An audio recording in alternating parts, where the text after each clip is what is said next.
Bienvenidas y bienvenidos a un nuevo programa de Complejamente. El día de hoy queremos invitarlos a conversar sobre qué aprendizaje hemos tenido como sociedad, como humanidad, respecto al control de distintos tipos de enfermedades. ¿Son las pandemias algo habitual y hemos aprendido de ellas? ¿Existían antes las cuarentenas y cómo se implementaban? ¿Qué son estas pandemias y cómo nos están afectando y nos afectarán en el futuro? Para conversar de este tema tenemos grandes invitados, pero antes los invito a ver el siguiente video. No habíamos conocido jamás esta peste extraña. A lo largo de la historia, la especie humana ha coexistido con enfermedades, virus y bacterias. Su propagación por el mundo o por más de un territorio es denominada pandemia.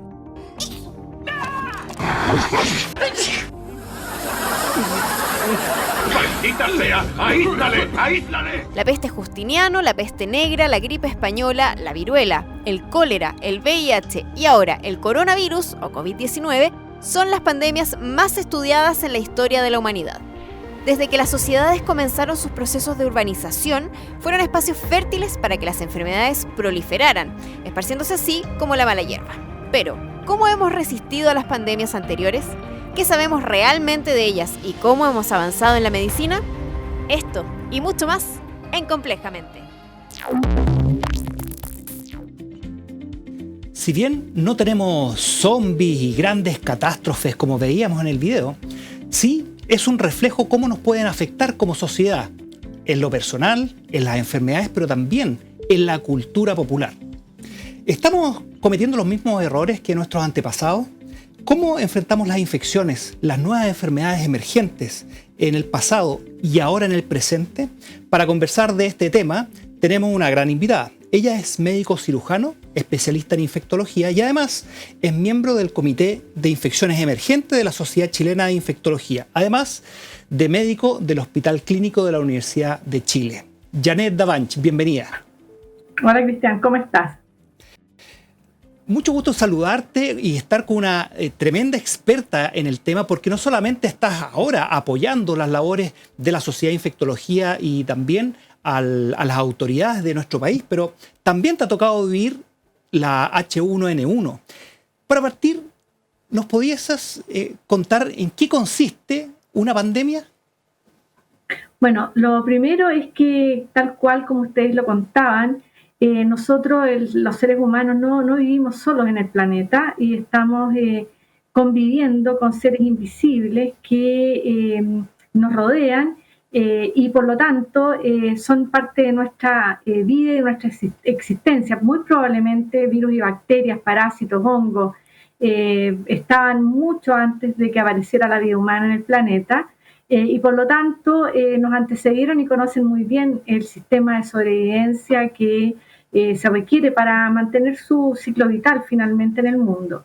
Y por otro lado también convivimos con plantas, con animales y con una serie de otros microorganismos que son grandes o pequeños o invisibles a nuestro ojo, con los que compartimos este planeta.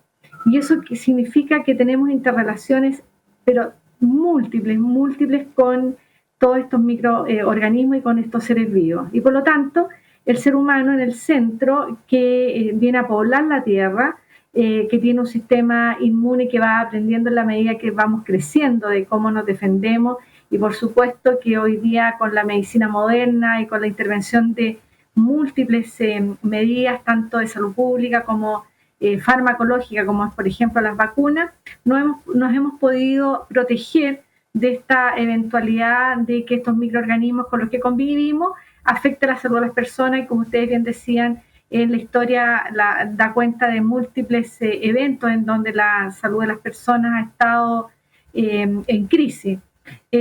Además, hoy día vivimos en un mundo tremendamente globalizado, nos podemos movilizar de un punto a otro del planeta muy rápidamente, lo que significa la posibilidad de distribuir y desplazar un microorganismo con un individuo enfermo o en un periodo todavía de no inicio de síntomas, que es lo que ocurrió durante este año 2020, ¿no es cierto? Desde Wuhan, probablemente no conocíamos esa ciudad que se hizo tan famosa, a distintos puntos del planeta. Y no solamente somos un mundo globalizado en cuanto a que se movilizan las personas, ya sea por trabajo, turismo, por ayudas sociales, por desplazamientos obligados a las personas que están en situaciones de conflictos o situaciones de pobreza, ¿no es cierto? Y De Janet, vulnerabilidad. con eso tú mencionas el movimiento de las personas, que es fundamental porque son quienes transportan, ¿cierto?, estos microorganismos. ¿Y por qué esa diferencia con virus y otros tipos de microorganismos? Porque están bacterias, como bien comentabas tú, hongos y otros. ¿Por qué hemos visto estas pandemias y qué hace especial a los virus respecto a los otros microorganismos? Bueno, lo que hace de particular no solamente a los virus, sino que tenemos pandemias de microorganismos resistentes como son las bacterias.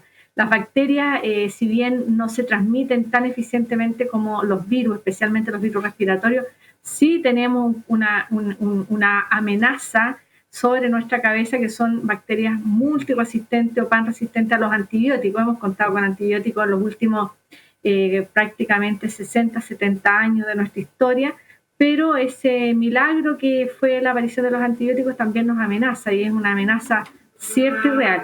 Pero ¿por qué los microorganismos como los virus nos producen tanto problema? Es porque especialmente los virus respiratorios que se transmiten eficientemente entre las personas y que pueden incluso empezar a transmitirse antes de tener síntomas, tienen esta facilidad enorme de desplazarse con las personas enfermas o en periodo de incubación y luego, si un virus, por ejemplo, lo que ha sucedido con SARS o lo que sucedió el año 2009 con la influenza H1N1, si se adapta, es decir, si logra reconocer muy bien nuestras células, es decir, el lugar o la casa donde necesita multiplicarse y además logra adquirir la capacidad de transmitirse eficientemente entre las personas.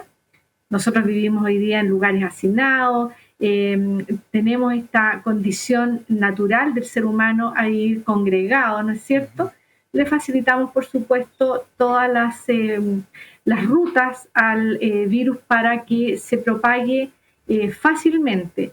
Y una pregunta que yo me hago todos los días, ¿con cuántas personas yo me cruzo en mi día a día, en el ambiente laboral, en mi traslado, en mi desplazamiento? Yo soy peatona, así que puedo no contar la cantidad de personas con las que me contacto, por ejemplo, en el traslado en el metro durante la mañana. Y de ahí entonces esta posibilidad, que es una posibilidad impredecible, no sabemos cuándo, dónde, magnitud, no sabemos cuánto va a afectar al mundo y a qué personas va a afectar con más severidad. Y cuando debutan, que sabemos que esos eventos van a ocurrir, bueno, entonces comienzan todos estos ciclos que hemos vivido en el 2020, identificando además algo que debería ser un fenómeno que deberíamos conocer, que son lo que ustedes, los saludistas, conocen muy bien, que son las determinantes sociales, que también tienen un rol fundamental en la emergencia, propagación de estos microorganismos.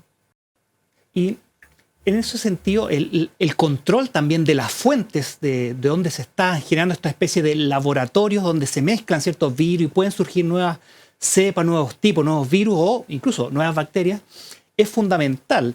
¿Cómo esto influye y quizás cuántas pandemias se han evitado por un control local en una industria, en un mercado local, o también con buenas prácticas locales de uso, como bien decías tú, de antibióticos?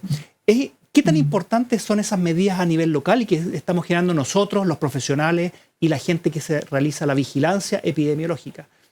Bueno, tú bien decías que vivimos en un mundo globalizado, tú me decías el movimiento de las personas, pero no solamente movemos personas, se mueven animales de forma constante por razones de que necesitamos abaratar los costos de comida o aumentar la posibilidad de llegar con recursos alimenticios a todo el mundo y reducir el hambre, por ejemplo, y hacer cada día más barata el consumo de los alimentos. Es decir, la cadena de la industria alimentaria es enorme. Ya nosotros exportamos cerezas a China o salmones. Tenemos una tremenda variabilidad de movimiento, tanto de vegetales o productos de todo tipo que rodean al hombre. Pero por otro lado, También decíamos que las personas hoy día, es decir, especialmente la población humana, ha crecido de forma muy, muy importante e invadimos en los hábitats de los animales. Un ejemplo muy claro para nuestro país, por ejemplo, es la aparición del anta en la década de los 90, ¿no es cierto?, en que los roedores que vivían en su hábitat natural, en nuestro sur, en los bosques, invadimos, ¿no es cierto?, los bosques por necesidades de uso de la tierra, el manejo de los árboles, el cambio climático, las razones que sean, nos acercan a estos roedores y finalmente el hombre se expone y aparece la transmisión de este virus anta al ser humano. La fortuna que tenemos hasta hoy, que tampoco es tan fortuna, es que nunca hasta aquí, no estoy siendo injusta con el anta, ha estado aprendiendo a transmitirse eficientemente entre los humanos, pero no lo hace como lo hace con otros virus, lo hacen con los humanos. Por ejemplo, y la transmisión, y la transmisión entre humanos, que es clave y es parte de lo que vemos todos los años en las temporadas de influenza, y también se ha visto con el COVID, es fundamental encontrar a las personas, como bien contabas recién, con todas las personas con las que uno se cruza, ¿cierto?, que aumenta la probabilidad de que esas personas hayan sido infectadas. Es lo que se ha llamado la famosa trazabilidad. Trazabilidad. Cuéntanos de esta trazabilidad. ¿Es un concepto nuevo? ¿Es algo que hemos implementado siempre? Bueno, yo no soy salubrista, esto me lo han enseñado ustedes, hemos trabajado juntos contigo, Cristian, en este tema. Yo he aprendido mucho como infectóloga, como médico clínico. La diferencia que tenemos con los salubristas es que los salubristas tratan a muchas personas o evitan que enfermen muchas personas. En cambio, mi trabajo es individualmente con uno o más pacientes. Pero yendo a tu pregunta de la transmisibilidad, a lo que quería llegar es que hoy día finalmente tenemos que preocuparnos del concepto un mundo, una salud. Es decir, no solamente la salud de los humanos, sino que también de todos aquellos seres vivos que habitan en el planeta. Y la trazabilidad también va hacia los animales, a buscar el reservorio en el animal, de tal forma de poder identificar aquellos factores que facilitaron el salto de un microorganismo, de una especie, por ejemplo, en el caso actual de los murciélagos, algún microorganismo intermediario y finalmente el ser humano. Y cuando aparece en el ser humano, son muy importantes acá para el control de las epidemias y las pandemias, el poder contar con esta vigilancia epidemiológica que en nuestro país tiene muchísimos años de desarrollo y lo que ha permitido el adecuado control de muchas enfermedades transmisibles y también el control de enfermedades no transmisibles, porque tenemos epidemias de enfermedades no transmisibles, pero hoy día en relación a las enfermedades transmisibles es muy importante quién se contactó conmigo para poder evitar que otra persona enferme y cortar finalmente la cadena de transmisión, porque finalmente el eslabón entre un enfermo y otro es justamente esta relación estrecha que tenemos los seres humanos. Nuestros contactos laborales, nuestros contactos dentro de nuestra casa, en nuestra comunidad. Y Janet, comentabas recién sobre los contactos en distintas esferas, ¿cierto? Y nosotros trabajamos de lunes a viernes y se ha visto que muchas de las medidas se han realizado, por ejemplo, cuarentenas solamente los fines de semana versus toda la semana. De hecho, ha habido hasta críticas, pero también hasta algunos memes que hemos visto respecto a esta diferencia que se hace. ¿Qué opinas tú respecto a este tipo de medidas parciales en días de fin de semana versus la semana? Bueno, yo creo que los dos estamos de acuerdo en que probablemente cuarentena para una enfermedad infecciosa no la habíamos vivido.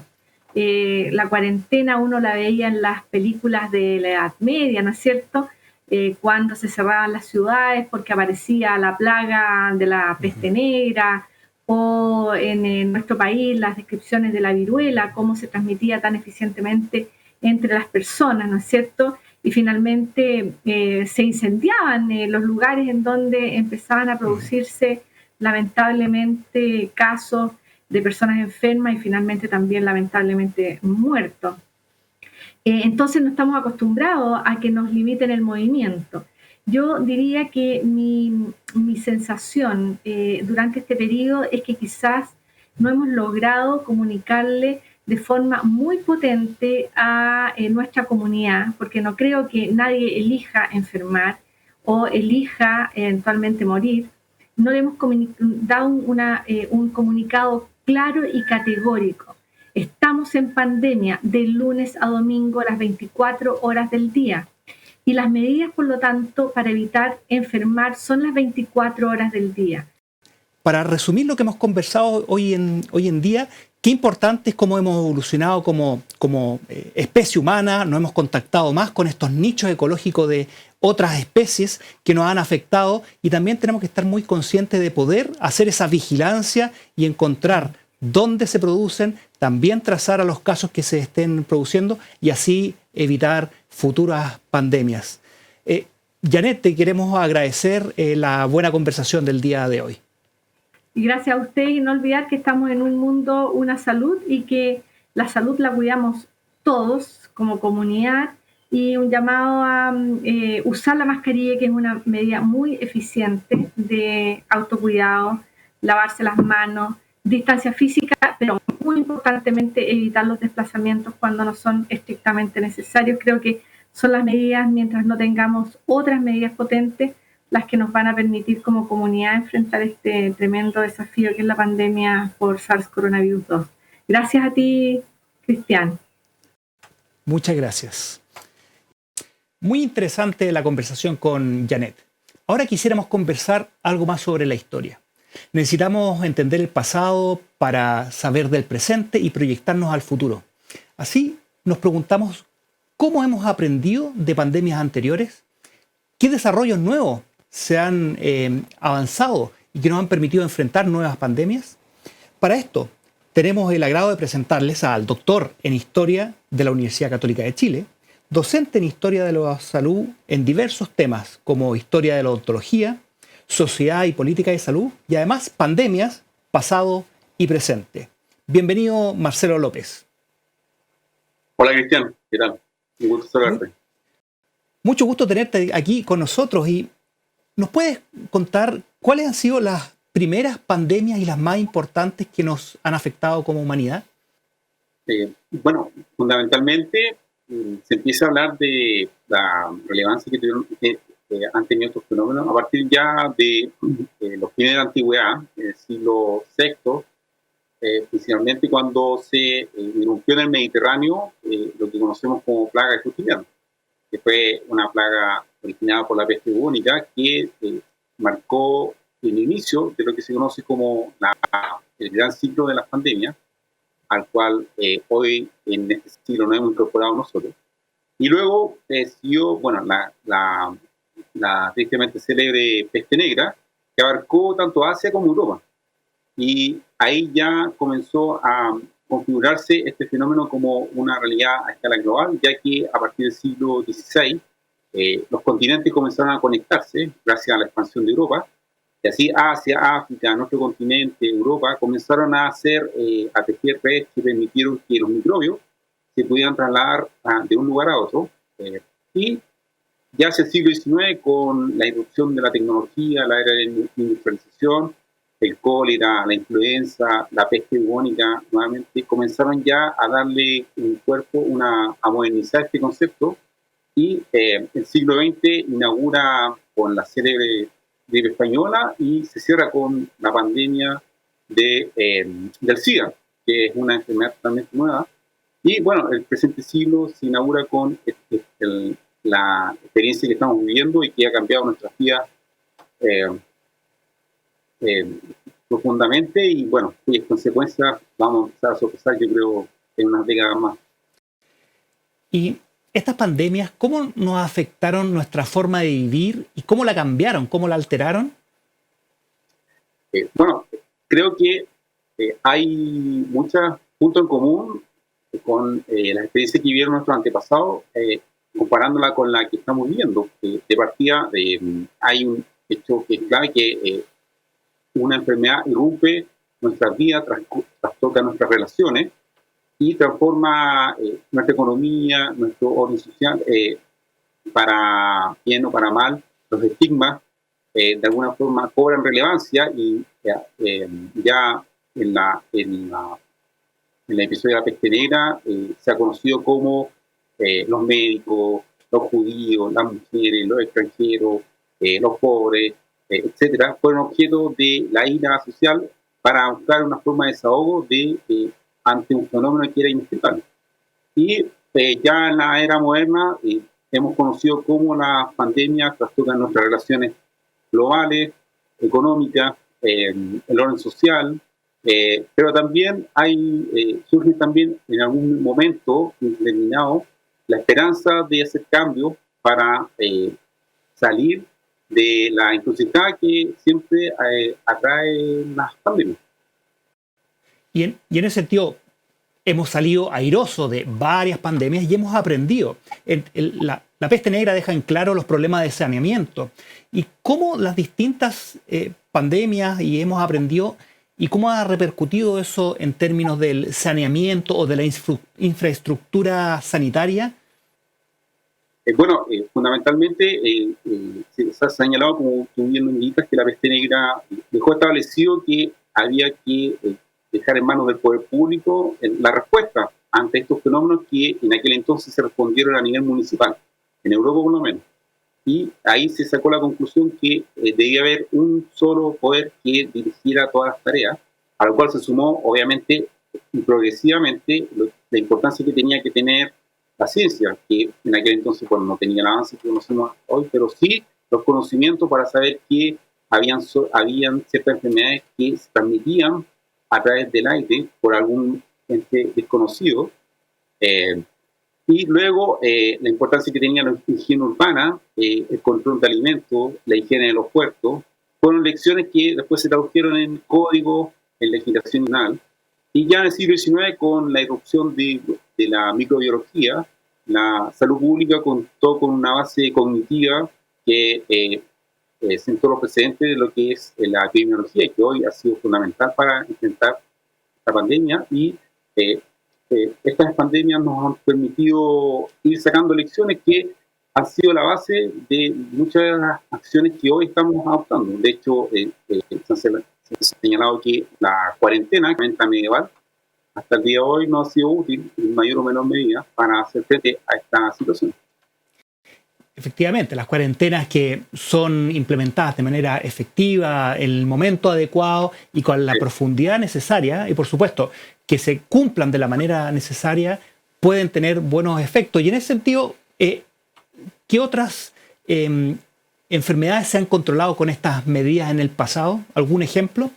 Bueno, en el siglo XIX, cuando ya se crearon las conferencias sanitarias, fundamentalmente a cargo de las potencias para las cuales el comercio internacional era fundamental en un naciente capitalismo que se estaba globalizando ya a gran escala, la peste bubónica y el cólera fueron algunas enfermedades que pudieron ser controladas en ciertos momentos, pero que dada la fragilidad material de muchas urbes, en el momento en que la industrialización comenzaba a mostrar su cara más negativa en torno a lo que significaba la evidencia del día a día para la gente que trabajaba, sobre todo en las ciudades, y el proletariado fundamentalmente, tuvieron un alcance limitado, pero aún así sirvieron para controlar muchos brotes en los puertos, que era el punto de acceso principal para muchas de estas enfermedades, que en el siglo XIX causaron bastante estrago, pero contaron con una capacidad para ser efectivas en los puertos fundamentalmente. Y bueno, los puertos son un reflejo de la conexión, del comercio, también del movimiento de personas, y eso nos lleva a nuestro país. ¿Cómo y cuáles han sido las pandemias más importantes que han afectado a Chile? Bueno, los historiadores coloniales han establecido que la llegada de la población europea y africana cambió nuestro régimen biológico, por así decirlo, y la viruela, el sarampión, la influenza causaron grandes estragos en los primeros siglos.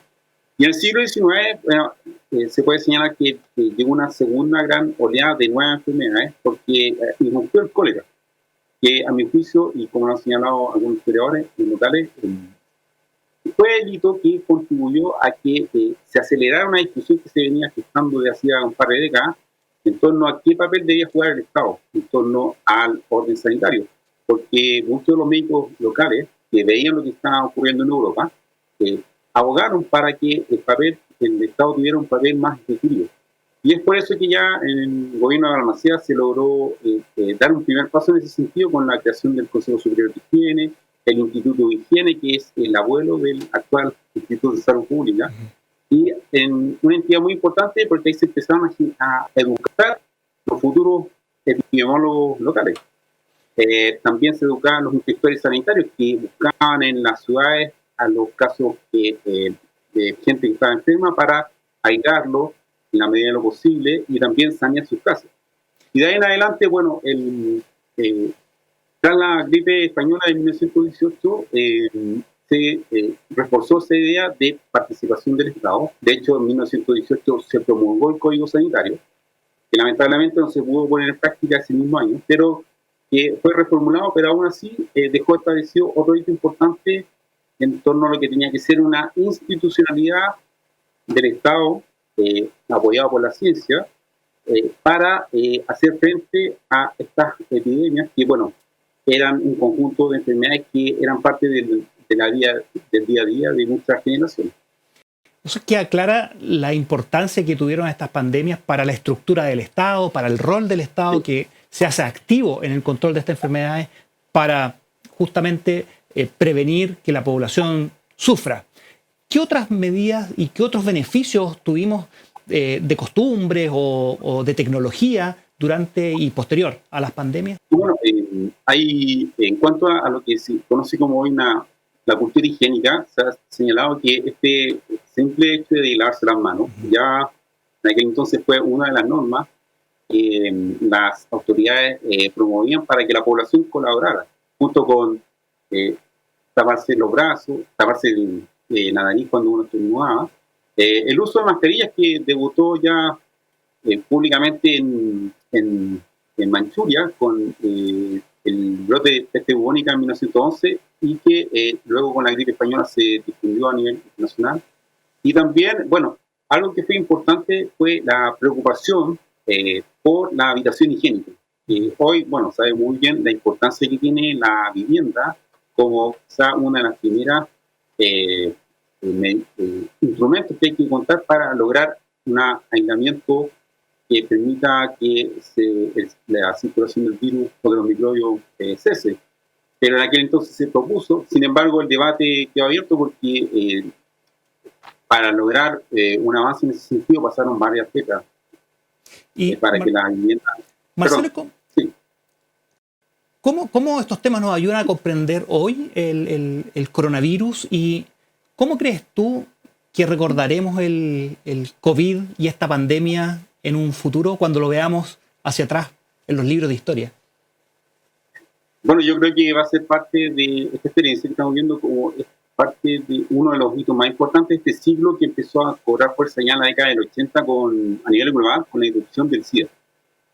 Tú sabrás muy bien que luego vinieron una serie de brotes, el SARS, el aviar, el ébola, que ya alertaron a la comunidad internacional sobre la relevancia que tenía este vínculo entre microbios y sociedad. Y que a partir de una globalización que ha sido objeto de debate desde hace un par de décadas, yo creo que el COVID-19 va a ser la pandemia de la globalización, con todas sus matices, con todas sus aristas, pero va a pasar a la historia. Y que, bueno, es importante que recojamos ya muchas de sus lecciones. Algunas ya se están implementando, otras son desconocidas en diversos ámbitos. Ya tenemos un punto importante como es la eventual campaña de vacunación que se ha hecho en tiempo récord, una vacuna que se ha elaborado en tiempo récord y que demuestra también la capacidad que ha alcanzado la red internacional de colaboración científica para llevar a cabo este propósito. Bueno, queda claro que hemos aprendido, hemos solidificado el rol del Estado durante la historia, ¿cierto? Y nos llega una pandemia en la era de la globalización. Muy interesante el tema de hoy. Marcelo, muchas gracias por la conversación el día de hoy. Gracias, Cristian, y que les vaya muy bien. Bueno, importancia del control de las enfermedades, desarrollo del Estado protector y la globalización en todo sentido, positivo, como la generación de vacunas, terapia y el flujo de información, pero también que nos pone más cercanos a cualquier parte del mundo y ante un riesgo eminente de nuevas pandemias. Para seguir conversando ahora desde la perspectiva de la salud mental, primero vamos a una pausa.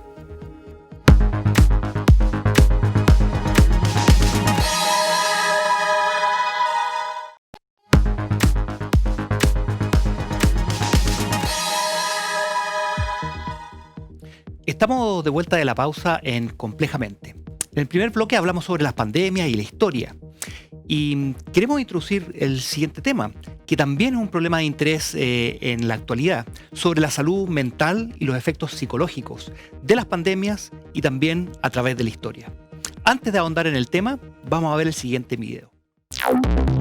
Hasta la primera mitad del siglo XX, la asistencia en salud mental estaba centrada en hospitales psiquiátricos, cuyo fin era principalmente mantener controladas a las personas por considerarlas peligrosas.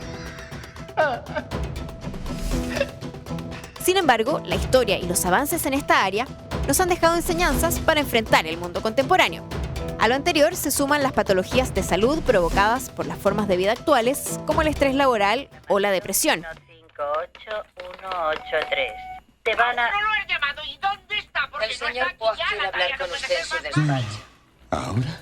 Hoy, la evidencia en pandemia mundial por COVID-19 reveló el escaso acceso a tratamientos efectivos y un sistema de salud mental precarizado. Entonces, ¿cuánto hemos avanzado en salud mental en Chile y el mundo? ¿Desestimado el presente y futuro de la salud psicológica tras la pandemia mundial?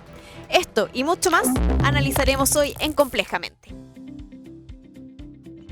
La salud mental no es solamente un problema que ha ocurrido a través de la historia, sino que también los procesos sociales han afectado a las personas. El estallido social, las cuarentenas, el desempleo o la segregación o los fenómenos sociales pueden afectarla. Para hablar de este tema tenemos una invitada de lujo. Ella es psicóloga clínica de la Universidad de Santiago, con más de 20 años de experiencia. Es magíster en Medicina Social de la Universidad Autónoma Metropolitana de México. Tiene una trayectoria amplia en gestión de salud y salud mental, como exdirectora nacional del programa Elige Vivir Sano en Comunidad y además actualmente es subdirectora de docencia en la Escuela de Psicología de la Universidad de Santiago. Ella es Claudia Honorato. Claudia, bienvenida. Hola, muchas gracias. Un gusto estar acá. Claudia, estábamos hablando sobre los temas de salud mental, cómo nos afectan y desde la perspectiva histórica, ¿cómo parte el tema de la salud mental y se empieza a tomar como un problema de salud? ¿Cuándo empezó a ser importante para nosotros como sociedad? A mí no me queda tan claro qué tan importante es incluso hoy día. Yo tengo la impresión de que si bien se han producido avances, como ustedes mencionan, que bueno, habrá que partir diciendo que cuando se crean los sistemas sanitarios, los problemas de salud mental quedan inicialmente afuera y se consideraba a las personas con enfermedades mentales como poseídas por fuerzas sobrenaturales o por demonios y por lo tanto su tratamiento no se incorpora a la atención sanitaria inmediatamente y se mantiene en el ámbito de lo doméstico.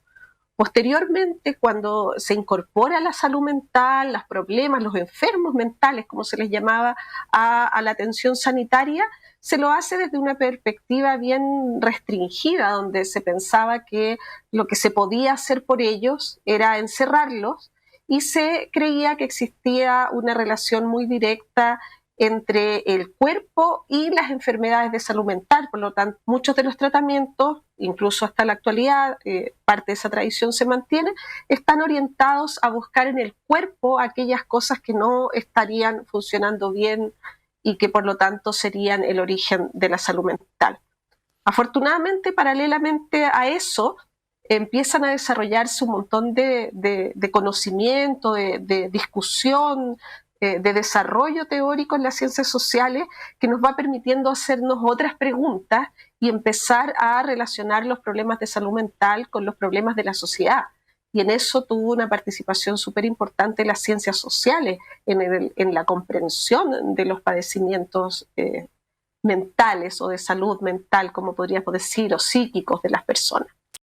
Y en este cambio que se generó gracias al conocimiento, al desarrollo de las ciencias sociales, en tratar de responder estas nuevas preguntas, ¿cómo crees tú que ha evolucionado y en qué etapa estamos para poder llegar al ideal de enfrentar, prevenir, pero también acoger y tratar los problemas de salud mental en la población?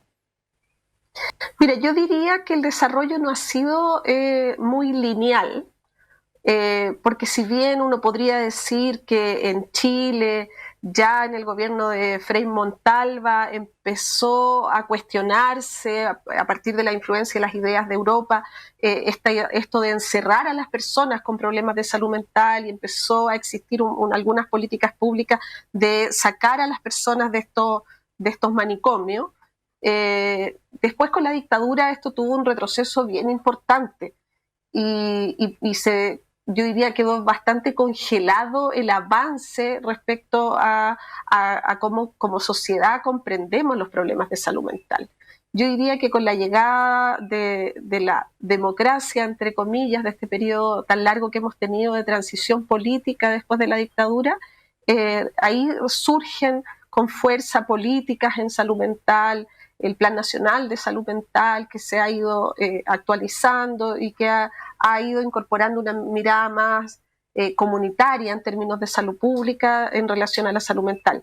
Yo creo que se ha avanzado harto. Hoy día tenemos atención de salud mental desde la atención primaria, que es la de más baja complejidad, a la atención de alta complejidad en los hospitales.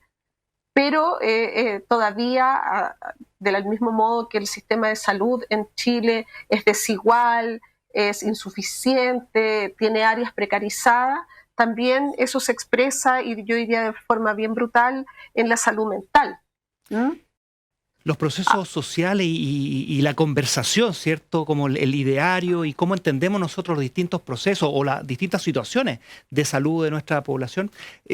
¿Qué tan tabú sigue siendo los problemas de salud mental? Lo hemos visto producciones como el Guasón, ¿cierto? Donde se refleja a una persona, o series donde muestran a la familia real, ¿cierto? Que trata de esconder, como tú bien nos describías en el pasado, ¿cierto? A sus familiares con ciertos problemas de salud mental.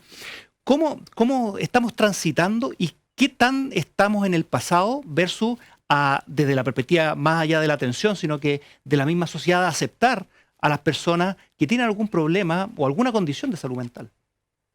Yo creo que la academia, las ciencias sociales, la discusión teórica ha ido avanzando mucho en hacer esta relación más clara, más evidente entre los problemas sociales y los padecimientos, el sufrimiento psíquico de las personas.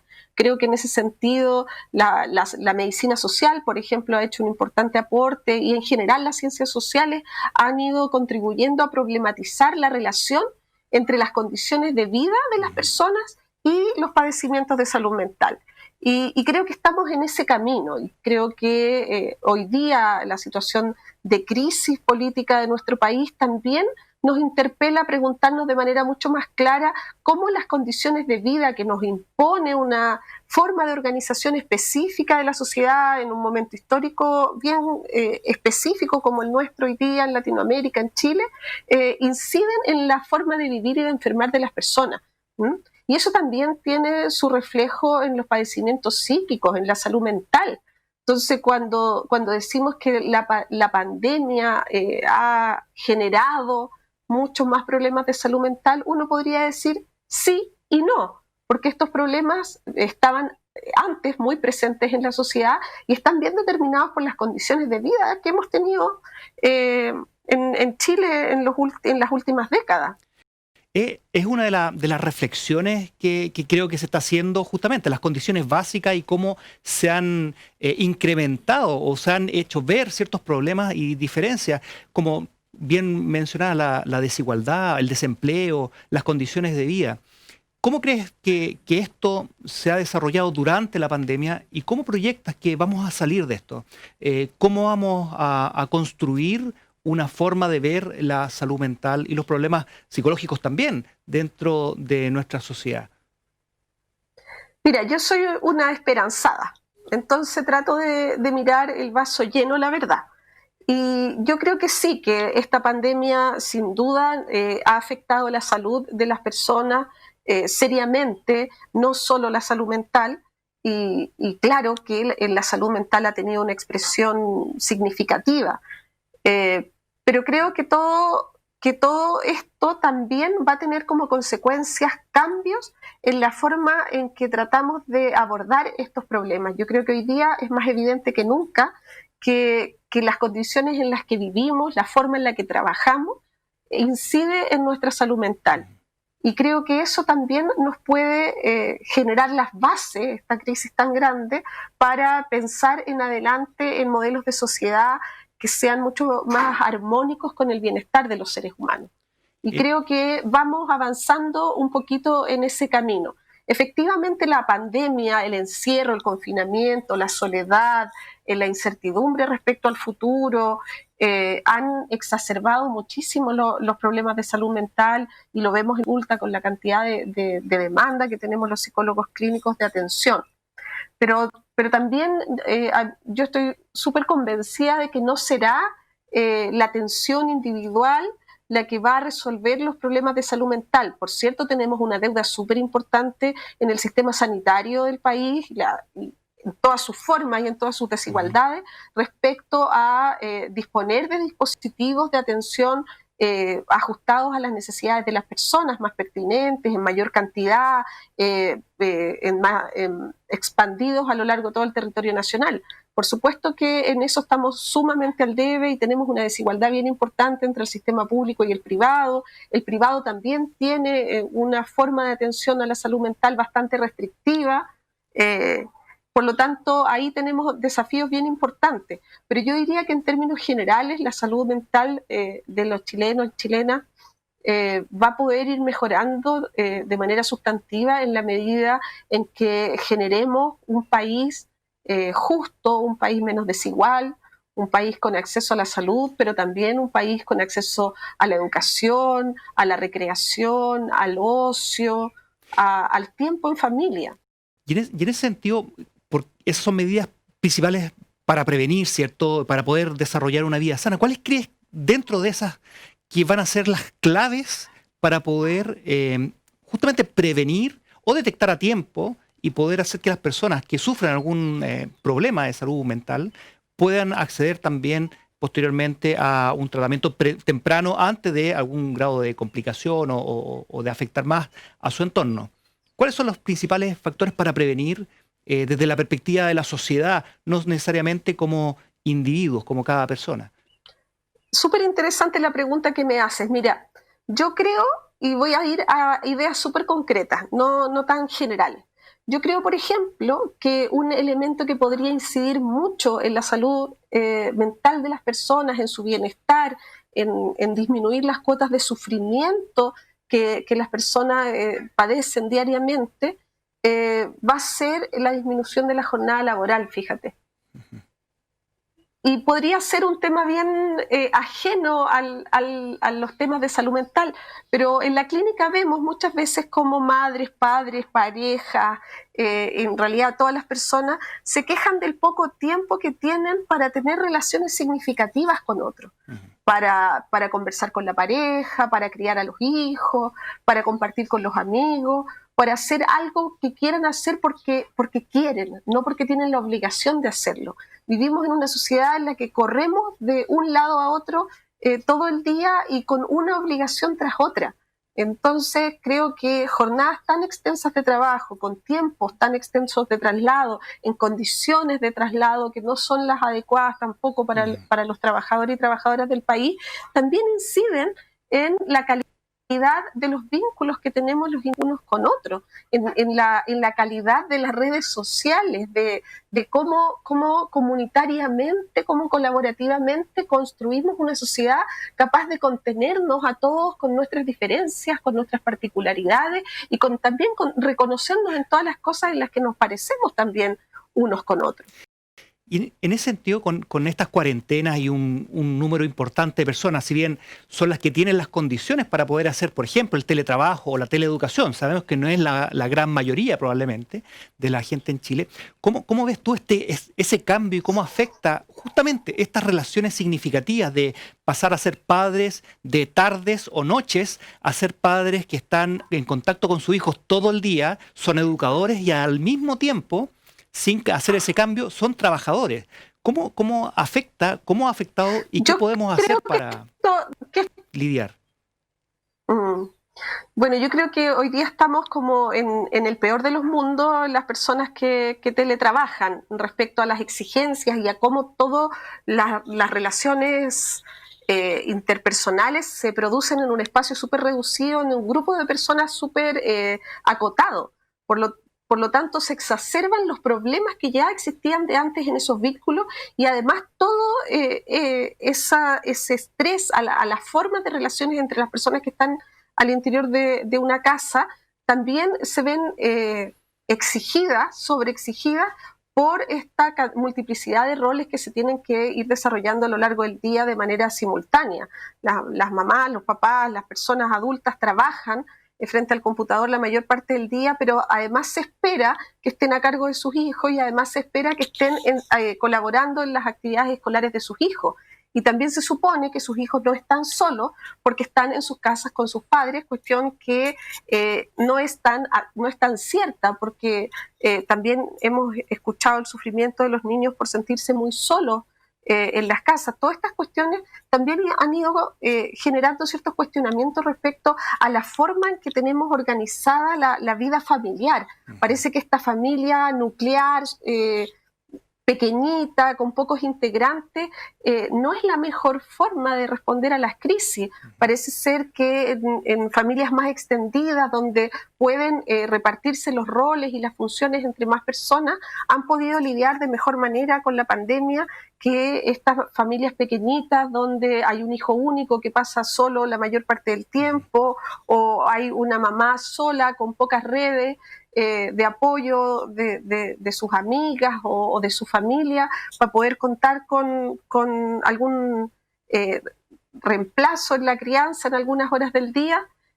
También ha sido una fuente enorme de conflicto. Yo creo que los tips no sirven tanto, pero si podemos decir algo, yo diría que es re importante en este minuto poner límites claros respecto a los horarios de trabajo y a los horarios de compartir con la familia, y poder poner límites también a los empleadores, que yo creo que esa es la parte más difícil de hacer, porque como estás en la casa y se supone que, o algunos empleadores suponen que están en unas condiciones privilegiadas porque no tienes que venir a la oficina, también eso ha dado paso a que te puedo llamar a cualquier hora del día para pedirte algo de trabajo, o el fin de semana, o podrías en la noche prender el computador y sacar no sé qué trabajo adelante. Entonces yo creo que es re importante en ese sentido poner los límites respecto a lo que sí se puede y lo que no se puede, y también explicitar la doble jornada o triple jornada a la cual están expuestos los trabajadores que están realizando sus labores desde el hogar, porque no se está disponible de la misma manera, y yo creo que esto es algo que se ha invisibilizado muchísimo con los niños en la casa. No se puede trabajar de la misma manera y la misma cantidad de horas, y creo que la mayor parte de las personas que están en esa situación han hecho el esfuerzo de poder responder a todo, y hoy día se encuentran con un agotamiento enorme, con dificultades para dormir, con Claudia, una sensación de que las cosas no resultan. ¿Cómo nos damos cuenta y cómo nos damos cuenta nosotros que estamos con un problema de salud mental o estamos iniciando para tomar medidas? Y cómo también nosotros nos damos cuenta, y en especial de los niños más pequeños, que están sufriendo o en cierta medida algún problema hoy en día con la cuarentena, pero también en general va a ser probablemente exacerbado en estos tiempos. ¿Cómo también pedimos ayuda, y cuál es la mejor forma para poder enfrentarlo? Mira, yo creo que el darse cuenta es el primer paso, pero el más difícil, y más difícil en el momento en que nos tocó hoy día en Chile enfrentar esta pandemia, porque hay un montón de indicadores de que las cosas no están bien, o de que nuestro cuerpo que lo estamos pasando mal, que nos hemos acostumbrado a no escucharlos. Y eso es antes del estallido social y es anterior a la pandemia.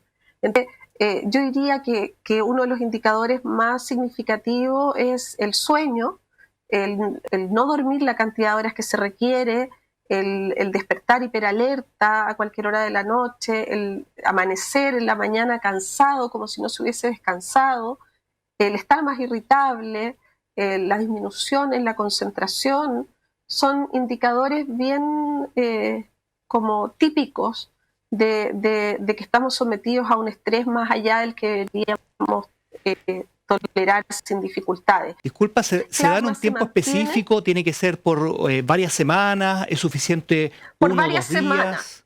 No, cuando esto se mantiene por varias semanas, uno podría decir aquí estamos frente a un problema y lo ideal sería pedir ayuda. Pero el problema es que cuando tú le preguntas a un paciente hace cuántas semanas se siente así, es posible que el paciente te diga no me acuerdo hace cuánto tiempo porque tengo la impresión de que llevo años viviendo de esta manera.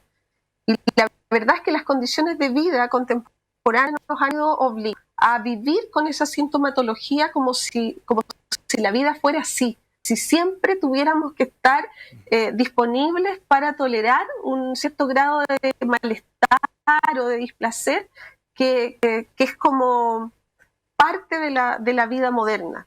Entonces, y también cuando decimos hay que pedir ayuda, ¿a qué estamos refiriendo? ¿A qué tipo de ayuda estamos refiriéndonos cuando les decimos a las personas, mire, si usted se siente de esta manera, pida ayuda? Porque por un lado, efectivamente, asistir a un centro de salud y pedir ayuda de atención psicológica podría ser muy beneficioso, pero también sabemos que no todas las personas van a poder acceder a ese tipo de ayuda y además ese tipo de es la única ayuda que puede ser valiosa o que puede efectivamente ayudar a resolver los problemas.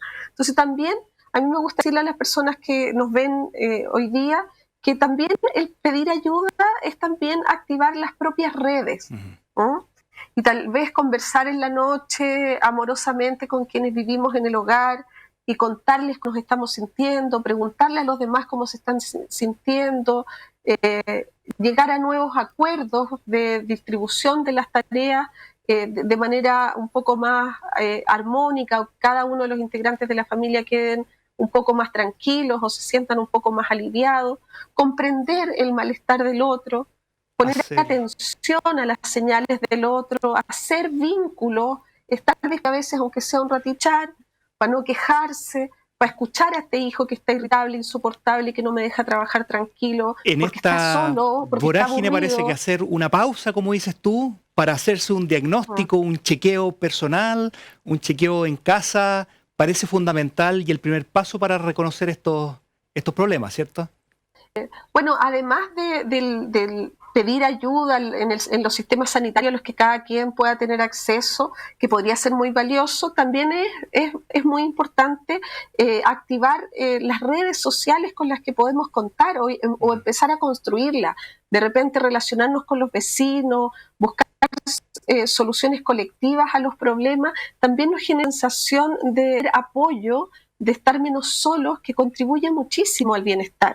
Y creo que el estallido social en eso ha hecho un importante aporte y que no debemos invisibilizar. Yo creo que la mayor parte del país ha ido reactivando organizaciones sociales, los vecinos se han ido encontrando para conversar, para resolver colaborativamente sus problemas. Lo vimos en el invierno con las ollas comunes, por ejemplo. Hoy día lo vemos en las conversaciones constituyentes que se están produciendo en los distintos territorios. Y yo creo que es re importante no invisibilizar esas prácticas de las personas que han surgido espontáneamente como protectores de nuestra salud mental, porque el encuentro con los otros, el saber que puedo contar con quienes me rodean, que puedo hacer cosas en conjunto con otras personas más allá de quienes viven adentro de los muros de mi hogar, también nos genera una sensación de placer y de seguridad que ya teníamos bastante olvidada en Chile. Parece clave entonces no sentirse solo, a actuar en comunidad, reconocer temprano y activar las redes. Claudia, te queremos agradecer por tu tiempo, tu conversación y nos veremos pronto. Muchas gracias. Así será. Muchas gracias a ustedes y creo que es un espacio que nos merecemos como sociedad, en el cual nos podemos encontrar para conversar de aquellas cosas que nos duelen, pero también de aquellas cosas que nos encuentran a través de aquellas cosas que nos podemos tomar de la mano y caminar juntos. Muchas gracias. Muchas gracias. Adiós. Bueno, en este capítulo conversamos sobre las pandemias y su historia. También sobre salud mental y qué señales tenemos que estar pendientes para detectar los problemas de manera temprana. Para disfrutar en familia, queremos recomendarles la serie Hecho en Casa. Es una serie de cortometrajes en Netflix en el contexto de la pandemia mundial. Disfrútenla. Y además, acompáñennos próximamente en otro capítulo de Complejamente por Santiago TV.